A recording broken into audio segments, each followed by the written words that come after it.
डालत भवन करी स्मान स्वाद सो खा। आप तय कर देते हैं तो तब उसी को बड़े प्रेम से खाते हैं।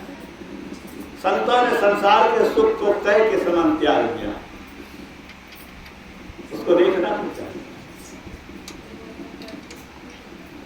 अभी हम लोग गुरु महाराज के प्रवचन भजन को सुना है। क्या कहा उन्होंने कि प्रदेश में कब तक रहेंगे, जब तक वहां की सरकार चाहे। अब देखिए पाकिस्तानी लोग जो यहाँ पर भारत में है, उसको पकड़ करके अपने देश भेज रहा है और सब देश नहीं दे रहा है, उसको जेल में डाल रहा है। बच्चे को छोड़ के जाना पड़ रहा है। तुम उस देश के नागरिक को यहाँ नहीं रह सकते। अब बच्चा अलग भी रख रहा है, माँ बाप अलग भी रख रहा है। वही तो हम लोग का हाल होगा। बच्चे लिखेंगे यहाँ और हम लोग क्या आत्मा लिखेंगे। यह परमेश्वर काल की विश्वास जोड़े आवे लुत्फा।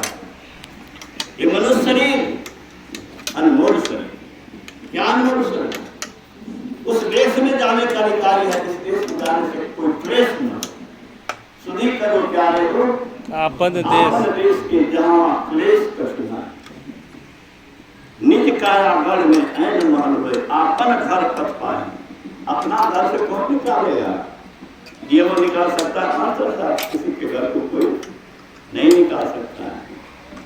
अपने घर से कोई नहीं निकालता। हम लोग अपने घर में नहीं है, शरीर माया के घर में है।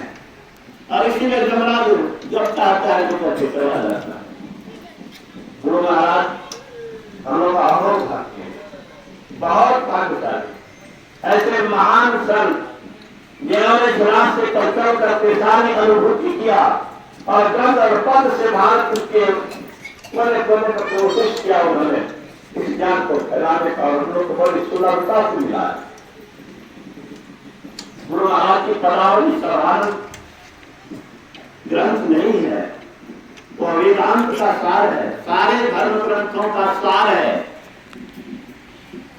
साधनाओं का सार है। गुरु महाराज को विश्वानंद जी ने कहा, अब भजन क्यों नहीं लिखते हैं, कविता क्यों नहीं लिखते। उनका भाव भजन से था। कविता विद्वान आदमी स्कूल कॉलेज में पढ़ाने वाले तो कविता बोलते हैं। कविता ही अगर ईश्वर संबंधी हो तो उसी को भजन करते हैं, और संसार की बातें हो तो कविता है। दोनों ने कविता शब्द का प्रयोग किया। आप कविता क्यों नहीं लिखते। गुरु महाराज ने कहा अस्फुरना नहीं होती। तो उन्होंने फिर पूछा, जिज्ञासा की हुजूर अब अस्फुरना क्यों नहीं होती है, लिखने की इच्छा क्यों नहीं होती है। कहा देखो साधना करता था, नई अनुभूतियां होती थी।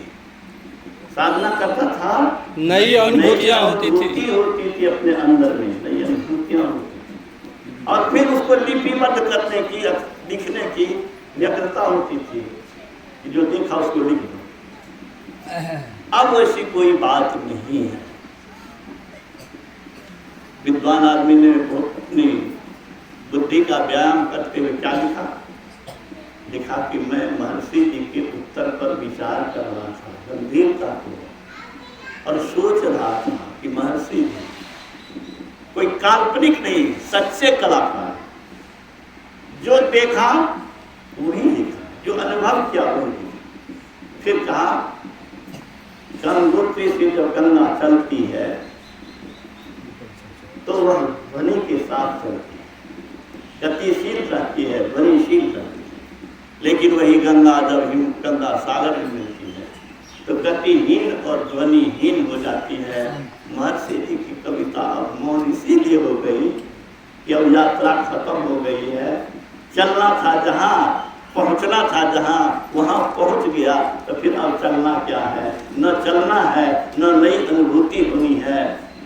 तो ऐसे अनुभूति प्राप्त संत का ज्ञान जो अपने नहीं अपनाता है, अपने लोगों को अपनाने के लिए प्रेरित नहीं करता, अपने तो नहीं जानना है। स्वजन को, परिजन को, सबको, भगवान राम ने सबको स्वजन परिजन जन्मीकर भक्तिकर सबको बुला करके उपदेश दिया था। और गुरु महाराज ने तो विश्व वसुधैव कुटुंबकम करके प्रचार ज्ञान किया था। तो हम लोग का अहोभाग्य है, इतना ही निवेदन है, जो कोई इस मार्ग पर चल रहे हैं सत्संग नहीं छोड़िएगा। सत्संग के अगर छोड़िएगा तो सुनने को नहीं मिलेगा। साबुन नहीं लगाइएगा तो कपड़ा गंदा हो जाएगा। चिलर भी फटता था पहले, आप तो नहीं देखते हैं चिलर किसी को। केस में भी दिन फटता है।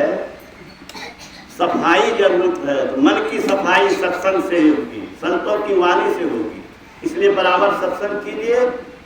ध्यान जो करते हैं उनको सत्संग करना अनिवार्य है। जो नहीं करते हैं मैं उनसे प्रार्थना करता हूं कि अवसर बार बार नहीं मिलता है। स्वयं लाभ लीजिए और अपने लोगों को भी लाभान्वित कीजिए। श्री सद्गुरु महाराज महाराज की जय।